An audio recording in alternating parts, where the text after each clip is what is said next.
Alright you guys, this is it, the fourth and final sale video for the PlayStation VR sale that's going on until the 9th. You've only got a few days left, so make sure you check out sale video 1, 2, and 3 and pick up all the games you can while they're cheap. Table of Tales looks like it was made for D&D or tabletop fans, but I'm neither and absolutely love this dice rolling, card flipping, top-down strategy RPG. The storytelling is great, and within about 20 minutes from starting, you'll have to make a critical decision that will have you dying to replay it the second you roll credits.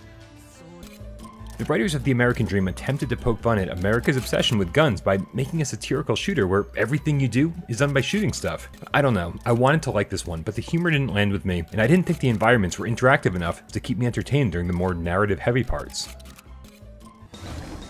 Shockingly, the Angry Birds Movie 2 VR, Under Pressure, is a really fun game that plays nothing like a traditional Angry Birds game.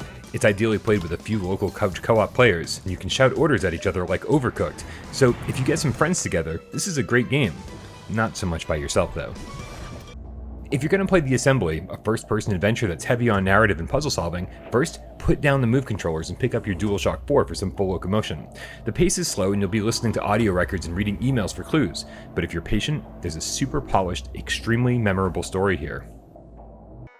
The Copper Canyon shootout isn't a bad wave shooter, but there's just not a lot here. It could have used more stages, more enemy variety, and full locomotion. As is, it doesn't stand out enough to warrant a purchase. The Curious Tale of the Stolen Pets is such a fun little puzzle game where you search around miniature worlds for hidden coins and solve puzzles to find all the missing pets. It doesn't last long, it's only about 90 minutes or so, but for $5 it's totally worth picking up and experiencing this adorable world for yourself.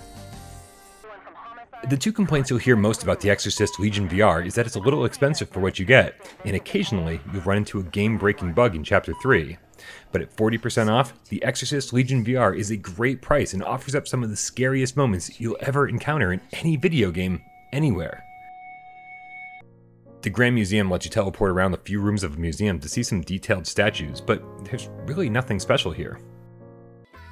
I'm sure there's an audience out there for this concert viewing simulator, but sitting in an audience watching a performance of a group I know nothing about simply isn't for me. Plus the loads and loads of DLC you can buy for the Idolmaster is outrageously expensive, so the sale price of the core game doesn't actually mean all that much savings here. There's a lot of things wrong with The Impatient, namely that half of it is about answering mundane questions with seemingly inconsequential responses that determine which ending of the story you'll get. But that aside, for $10 this is a great 2-hour game that has plenty of memorable horror moments. And if you're inclined to replay it, a few of the endings are radically different than the others. The Lost Bear is essentially a 2D platformer, but plays out in a theater as fog rolls in around you and eyes peer at you from the darkness. It's insanely short, but for $4, it still comes highly recommended. There's a running joke around here about how much I hate The Mage's Tale, but it's actually a pretty amazing dungeon crawler that falls short in just a few areas. Getting to craft your own spells and doing some creative puzzle solving keeps the first half of the game entertaining, but a lackluster battle system and roadblock-inducing riddles tarnish the back half of the game, keeping it from true greatness. For the price though, you might still want to check this out. Developer Sin Studio has a great reputation now with Swordsman VR, but before that they released a few, let's say, less than stellar indie titles, the best of which might have been The Perfect Sniper. It's narrative driven, uses the aim controller, and I actually had some fun with this game when it first launched. For $5 you might have fun for an hour or so, and maybe even get a kick out of seeing Sin Studio's earlier work. Probably one of the best deals in the entire sale, The Persistence for just $10 is a fantastic horror roguelite that'll test your nerves and your patience at first, until you start upgrading your permanent stats, which slowly brings the difficulty down to a manageable level. The campaign lasts about 10 hours, unless you're way better than me, which is probably likely, so you'll definitely get your money's worth here. The Rabbit Hole is one of the worst escape room games I've ever played.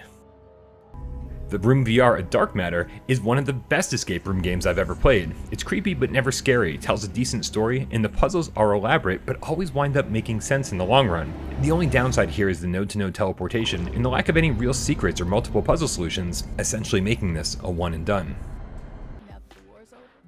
The Walking Dead Onslaught gets a pretty bad rap around here because of its boring story campaign that they tried to shoehorn in between 2 seasons of the show, and scavenging runs that get repetitive about halfway through the game. But as a mindless zombie shooter, you could do a whole lot worse for $20, so while this isn't a must-have by any stretch, it could be a fun diversion.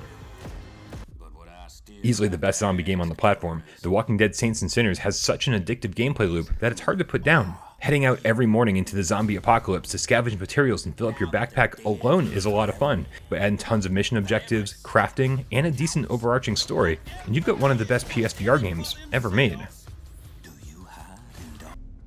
We gave the Wizards a pretty hard time at launch for being less of an adventure and more of a glorified wave shooter, but for $8, it's a glorified wave shooter that might be worth checking out. I'll never understand the appeal of Time Carnage. It's a stationary wave shooter, which is fine, we've got tons of those. I just found the levels to drag on way too long, and unlocking new weapons was never as rewarding as I wanted it to be. Plus, there's a huge shield that pops up in front of you when enemies get too close, killing off some of the immersion and intensity. I probably like Titanic VR more than I should. It's an educational VR title, and despite some low-res textures, it's fun to pilot a drone into the wreck of the Titanic looking for lost artifacts. It's got a lot of rough edges, but I still enjoyed it. Tokyo Chronos got a ton of amazing reviews from other channels and websites, but despite my love of visual novels, the last thing I want to do in VR is read for 15 hours at a time, which is exactly what you'll have to do here because there's no English dub for the voiceovers. The story isn't bad, but there's almost no player interactions, and it never takes advantage of actually being in VR, making this a game that I would have loved to play on my Vita, but really disliked experiencing in a headset. Torn might be one of the biggest VR disappointments of all time. It sports a good narrative, an amazing art style, fun telekinesis, but it all falls apart when you're asked to solve the exact same puzzle over and over and over and over from the beginning of the game all the way until the end. Such a waste of potential. This game could have been amazing. As much as we all love touring carts at launch, it's getting harder and harder to recommend it as we get closer and closer to Dash Dash World's PSVR release date. But if you need a kart racer to fill some time between now and then, it's a good time, despite being a little unpolished. Track Lab is half puzzle game and half music creation app, and I personally didn't like either half. In Trainer VR, you get to build your own model train set with a ton of connecting pieces, so if that sounds like your kind of game, well, here it is. Elijah Wood's team over at SpectraVision made Transference, and you can tell that they knew what they were doing. It's part puzzle game and part walking sim, but what they were able to do with environments flickering in and out of existence, changing in an instant, and in general, just screwing with the player, makes this a must-have for any horror fan. If you strip out all of the open world and RPG elements from Skyrim and turned it into a VR Gauntlet-inspired arcade game, you might be left with something like Trickster VR. You can co-op with 2 other players online, and even though the formula gets repetitive, unlocking new weapons never does. It's a true hidden gem. I don't think I've ever laughed quite as hard during a video game as I did during my playthrough of Trover Saves the Universe. The humor is obnoxious, and it comes at you non-stop. And luckily, it's accompanied by a pretty awesome platformer with a ridiculous story, tons of collectibles, and a nice progression system. It's a must-have, especially for $15. The demo of Tumble VR will tell you everything you need to know. It's kind of like Jenga with a few puzzle-solving stages thrown in for good measure. I liked it, but I know it's not for everyone. If you're a fan of light gun shooters, Until Dawn Rush of Blood is practically perfect. Each level puts you on a roller coaster ride through a terrifying carnival of fear, and actually holds the title of being the only PSVR game that ever made me tear off my headset. On PS5 it has issues though, so buy this one on PS4 or the Pro only. The campaign in Vader Immortal is more of an interactive experience than a game, but it's like being inside a Star Wars movie, and you get to fight Darth Vader one-on-one. Even better though are the challenges that you get presented with in the 3 arcade training dojos, where you get to really feel like a Jedi. The PSVR port could have used way more polish, but if you like Star Wars, you'll still have a good time. No. Oh, yes, actually, VVR is the inception of VR games, and what initially seems like a family-friendly job sim type game soon takes a dark turn, leading you on an enjoyable but disturbing adventure. Even for $6, VR Kart is an easy pass. There's zero sense of speed here, and you'll finish the campaign in minutes. With a little more love, this could have been great, but again, we're so close to Dash Dash World that there's no reason to waste your time here. No. God, please, no. Nope. Oh, are you, no, kidding me? Nope.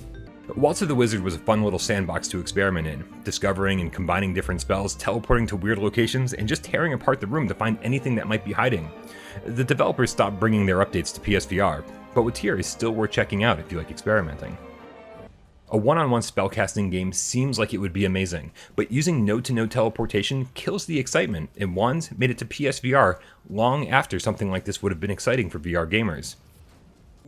If you can get a few people together to play Werewolves Within, it's almost always guaranteed to be a good time. Each person is assigned the secret role at the beginning of the match, and through conversations and a lot of lying to your friends, you have to decipher who among you is secretly the werewolf. It's a lot of fun with the right crowd. Launch title Windlands threw off the shackles from day one and let us run, jump, and swing around like Spider-Man in VR. Each level is a pretty big, open-ish world that's designed to be explored, so taking your time and checking things out from every angle is the name of the game here.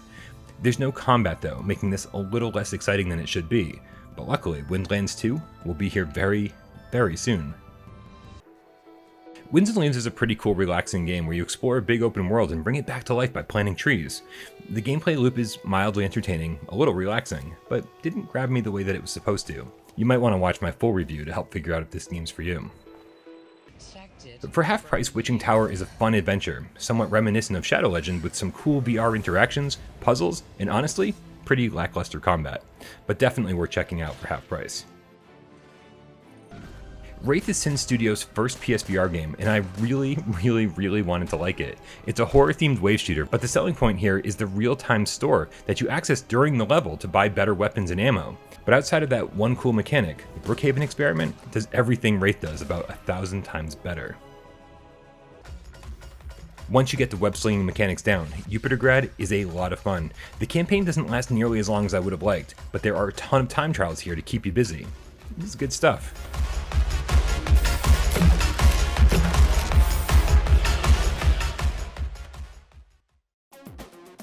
That's it, you guys. We finally made it through all 200 games that are on sale on the PlayStation Store right now. I'll leave links for the first 3 videos in the description below. Make sure you like all the videos and subscribe, and we'll see you next time.